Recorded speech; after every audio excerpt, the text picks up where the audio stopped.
Mga kababayan, mga katambay, si Kamanong po nagbabalik po muli sa inyo para po magkomento. Samahan niyo po ang inyong lingkod. Bago po tayo mag-umpisa, magandang umaga po muna, tanghali, hapon, gabi. Madaling araw po sa atin lahat, saan man sulok ng bansa o mundo tayo naroon. Naway maingatan po tayo mga kababayan. Umpisahan na po natin agad mga tambay. Komentuhan po natin itong pahayag po ng Vice President na talagang tahasan niya po sinabi na ang media po sa ating bansa ang talagang nagpalaki at talagang nagpakalat po ng maling impormasyon, lalong-lalo po ang nangyari po dito po sa ICC kung bakit po nahandyan ngayon at talagang hinudas po yata ng ating gobyerno.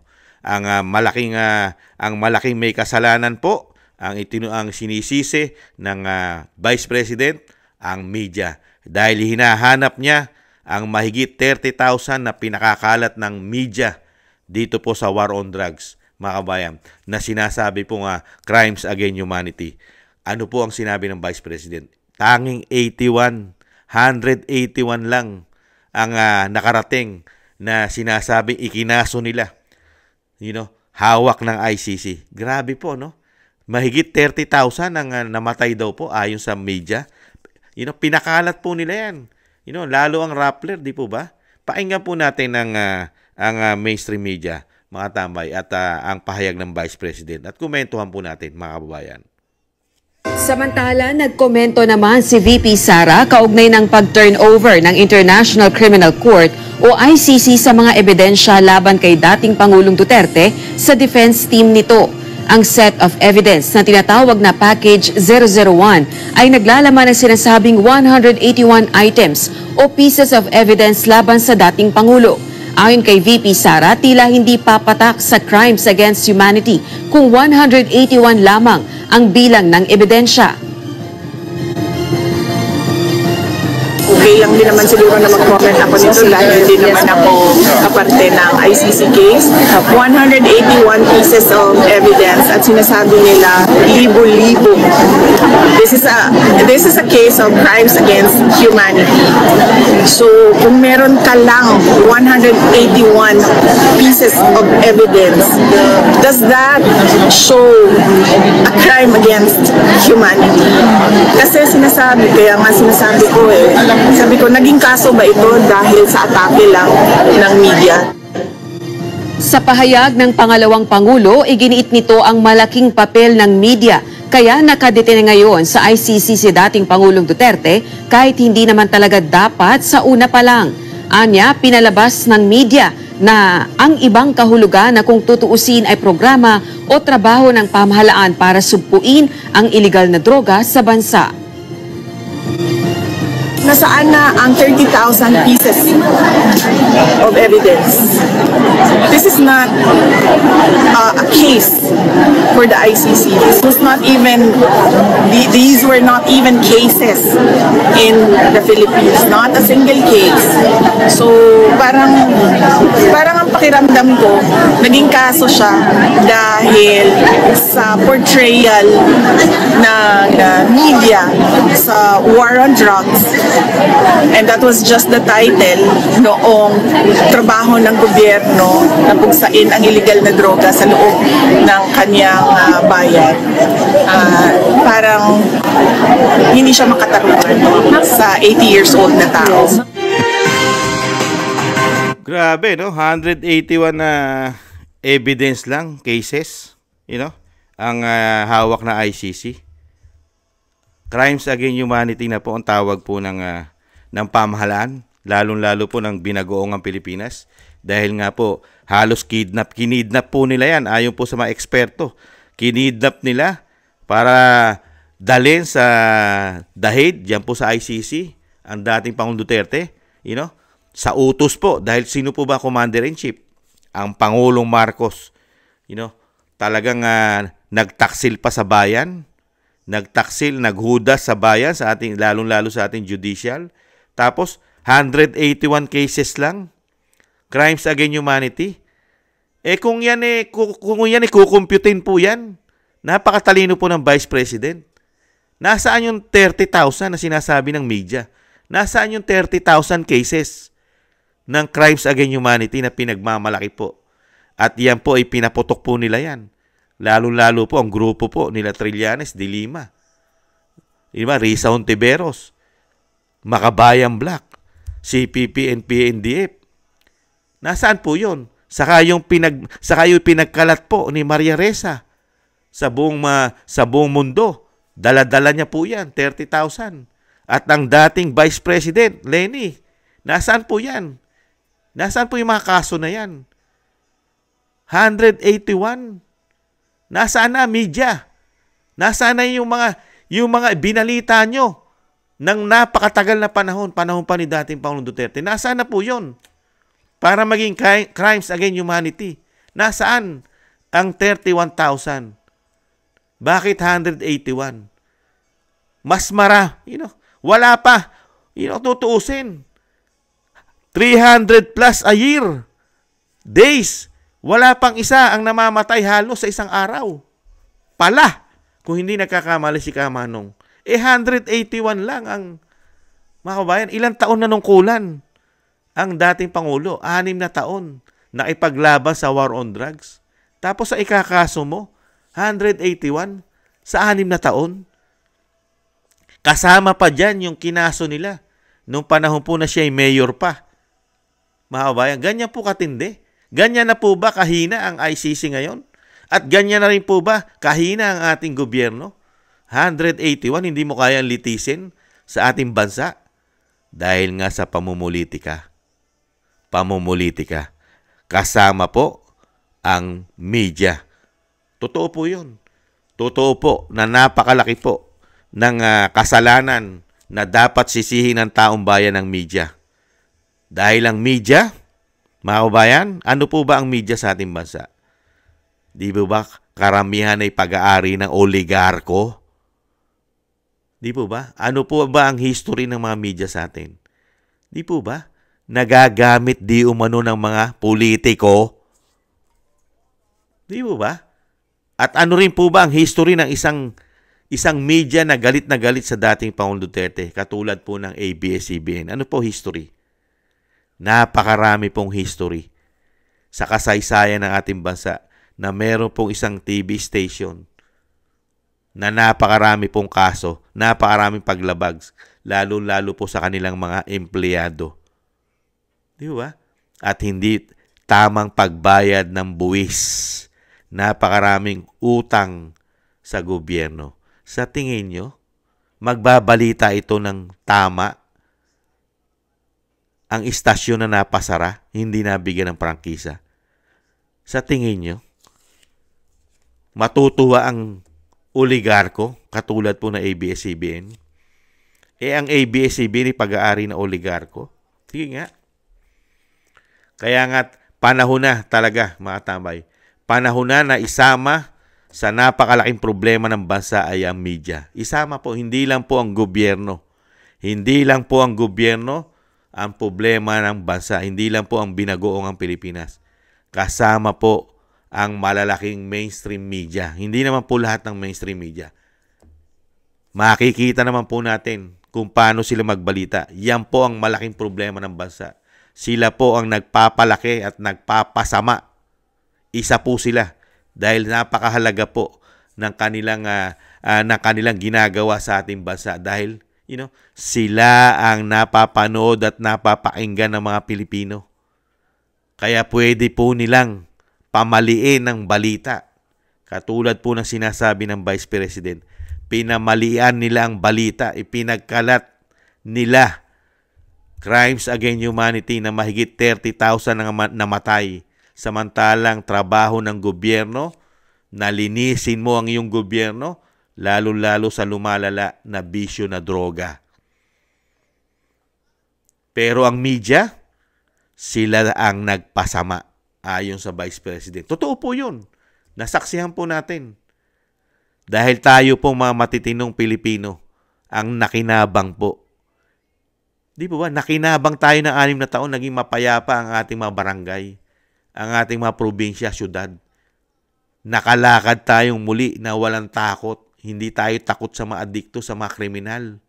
Nahandiyan pa ang mga randing and tandem. Mga holdupper, kidnapper. Di ba? At nahandyan pa ang mga iskalawag na pulis, ninja cops, mga narco politics. Nagkaroon tayo ng kapayapaan. Pero pagdating sa media, ano po ang tinrabaho ng media sa atin na 6 na taon? Siraan ng war on drugs. Pero ngayon lumabas ang katotohanan. Hinahanap ng Vice President. Tanging ang siniraan lang nila ng siniraan, ang war on drugs. Kaya diyan ka makakita ng hindi tamang pamamahayag ng mga mainstream media. Bakit ko nasabi, mga kabayan? Binatikos nila ng binatikos ang war on drugs at ikinabit nila sa crimes against humanity, 181 sa loob ng 6 na taon panunungkulan. Hiyang-hiya naman tayo sa media. Ilang taon po ba ang 6 na taon? Ilang days? Napakarami po yun. 300 plus a year. Tapos, ito lang, crimes against humanity. Mas marami. Nasaan? Nakakalungkot lang po, mga tambay. Nakita niyo po yung pagiging bias ng mainstream media? Hindi naman po lahat. May tumutuliksa po ba? Crimes against humanity? Tinutuliksa po ba nila ngayon, lalo ng grupo po ng mga kaliwa, yung crimes against humanity na mga ginurgor, mga chinugi ng nakaraang administrasyon po ng Marcos Sr., martial law? Nasaan po ang human rights? Nasaan po ang crimes against humanity ng pinatay po? Ginurgor, chinugi. Mahigit 100,000 po. 100,000 Mga normal na tao po yun. Karamihan po ron ay normal. Hindi po mga kriminal at hindi po mga addict yun. Nasaan po ang media? Nagsasalita po ba ang media ron? Nilagyan po ba nila ng comparison?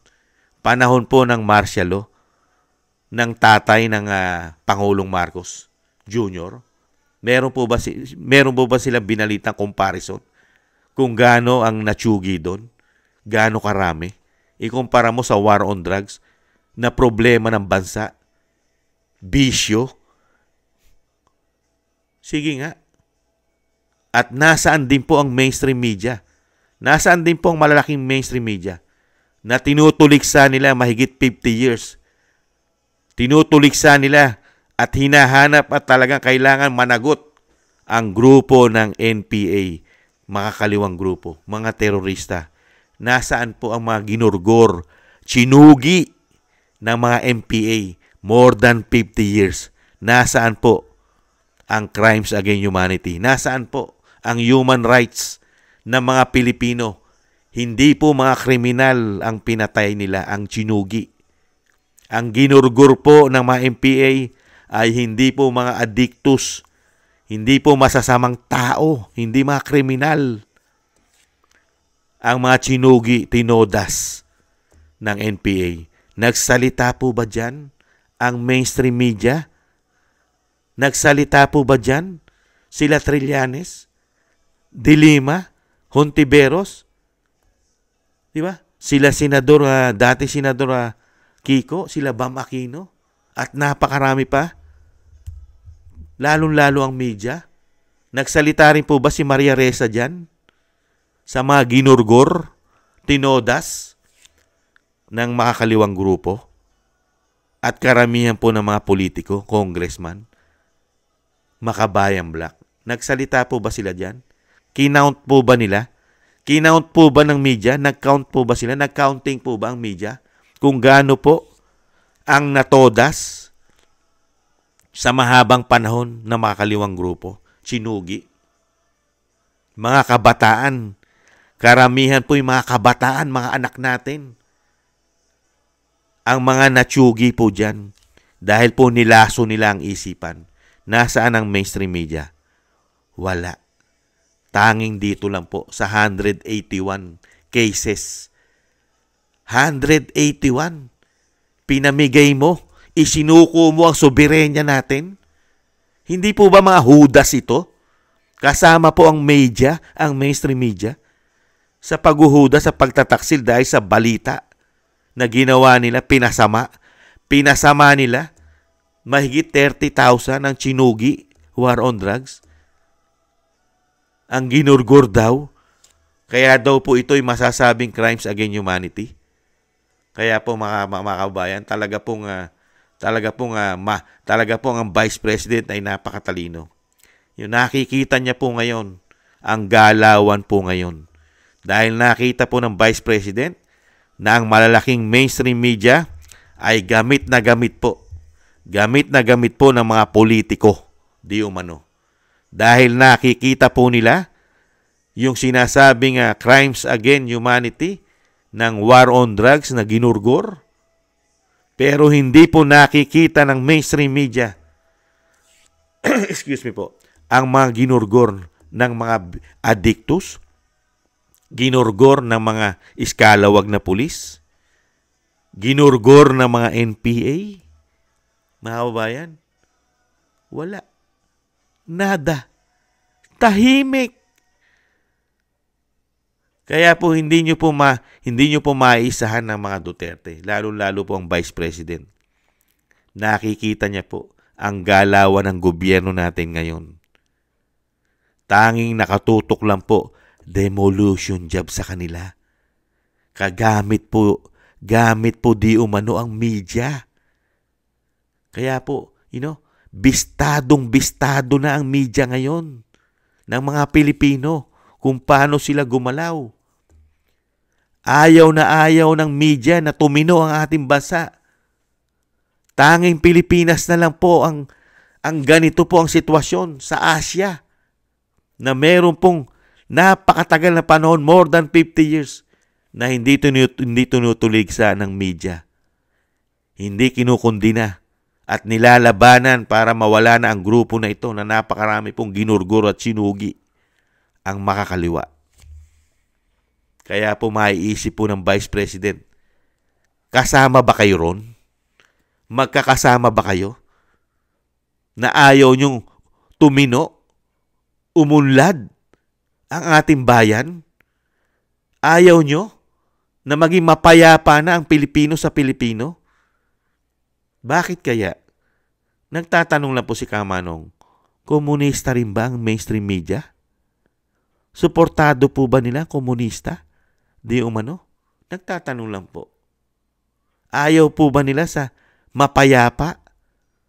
Lalong-lalo na ang kapayapaan ng mga Pilipino na makapaglakad ng maayos, na walang kikitil sa buhay mo, walang mang-hold up sa'yo, walang manggagahasa sa'yo. Na mga kriminal, mga addictus. Ayaw po ba ng mainstream media yan? Kaya nga po, tamang-tama po mga tambay, tamang-tama ang binitawang salita ng Vice President tungkol po sa mainstream media. Kaya nga po mga Pilipino, sa social media na lang sila nagtitiwala. Hindi naman po lahat ng social media. Dahil nakita rin po natin pati social media ay nagagamit na rin po parang mainstream media.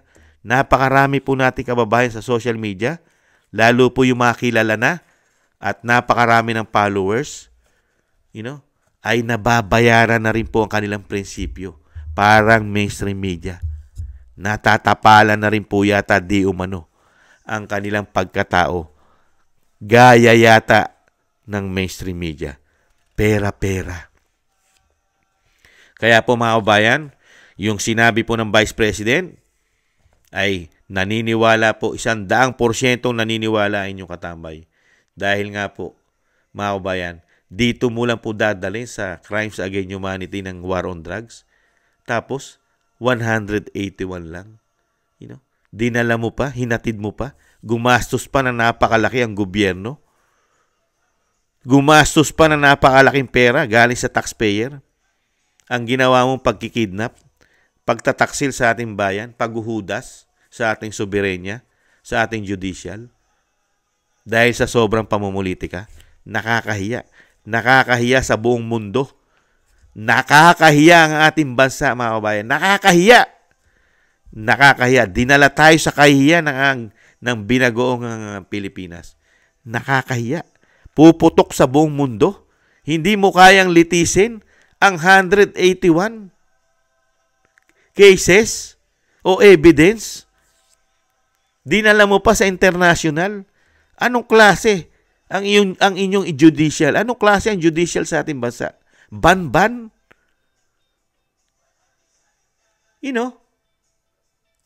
Nasaan ang more than 30,000 na ginurgor?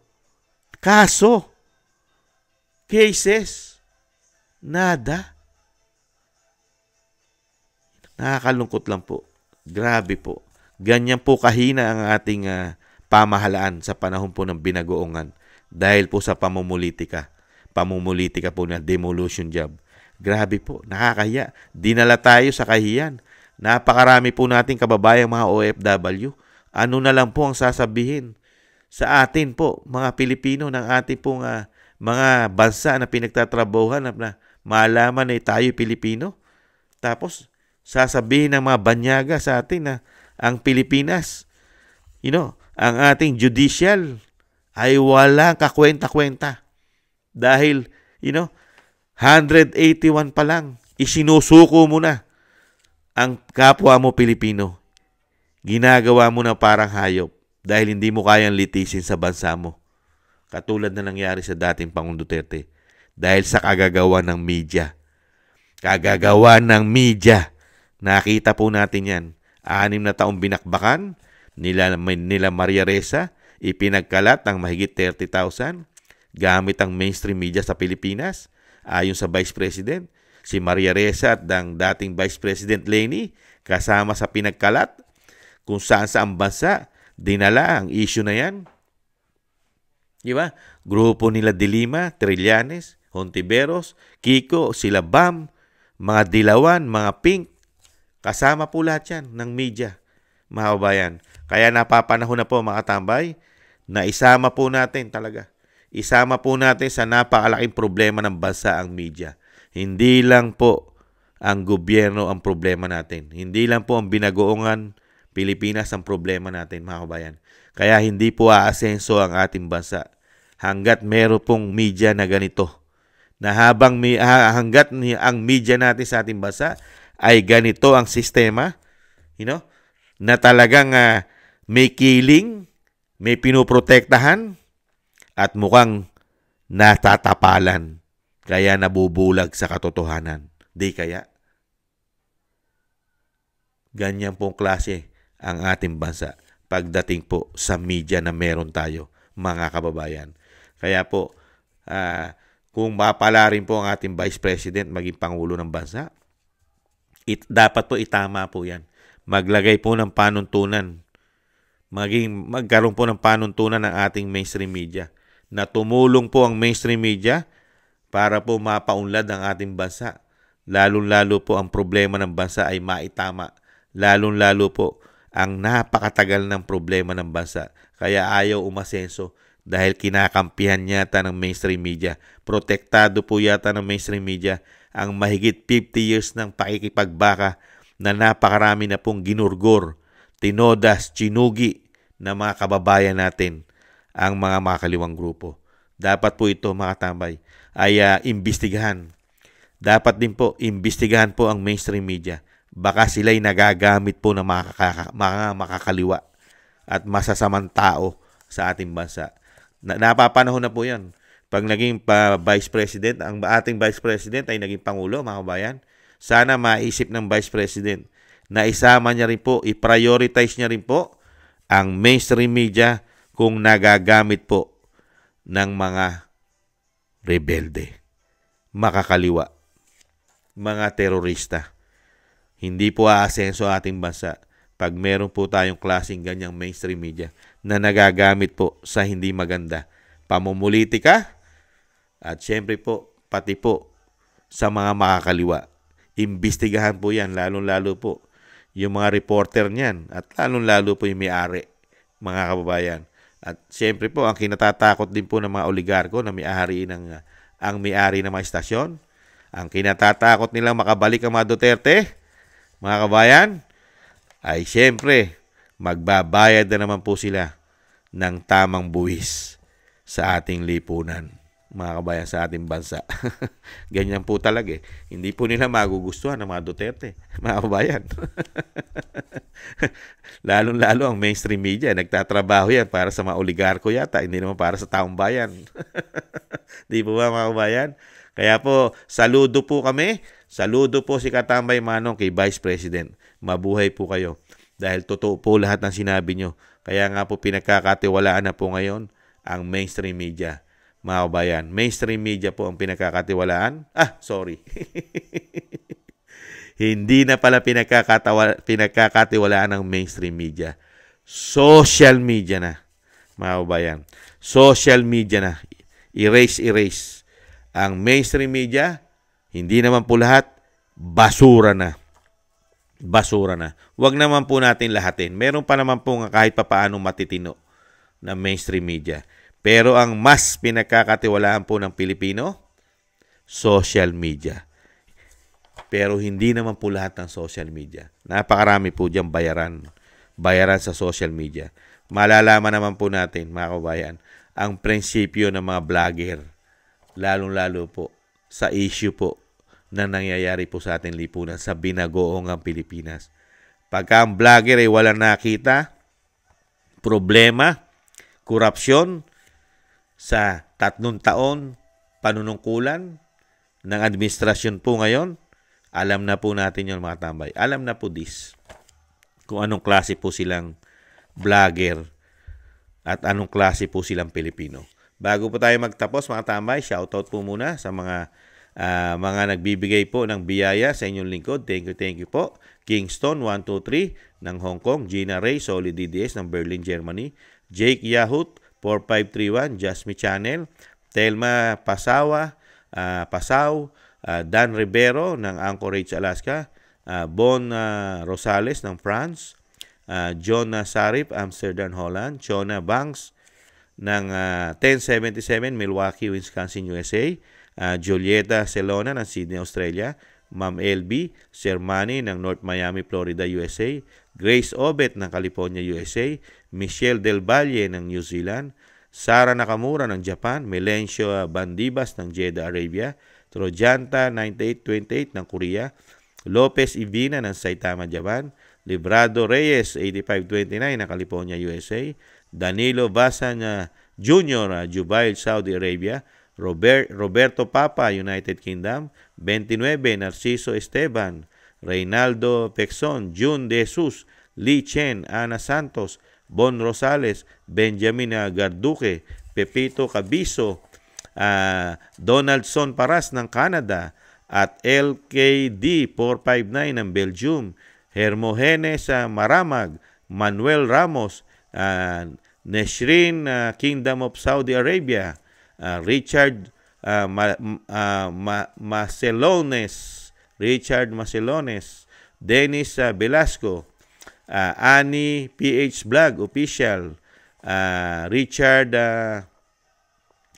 Roberto Papa ng Blackpool, United Kingdom, Pedro Roque ng Ontario, Canada, Feliciana Vergara ng Los Angeles, California, Analisa Besorio ng Saudi Arabia, si Mel Caserna ng Israel, at Veneracion Seblos 411. Shoutout po sa inyong lahat at maraming salamat po. Ingatan nawa po. At shoutout din po sa ating mga kababayan sa kasulok-sulukan ng ating bansa at ganun din po sa ating mga kababayan sa kasulok-sulukan ng mundo.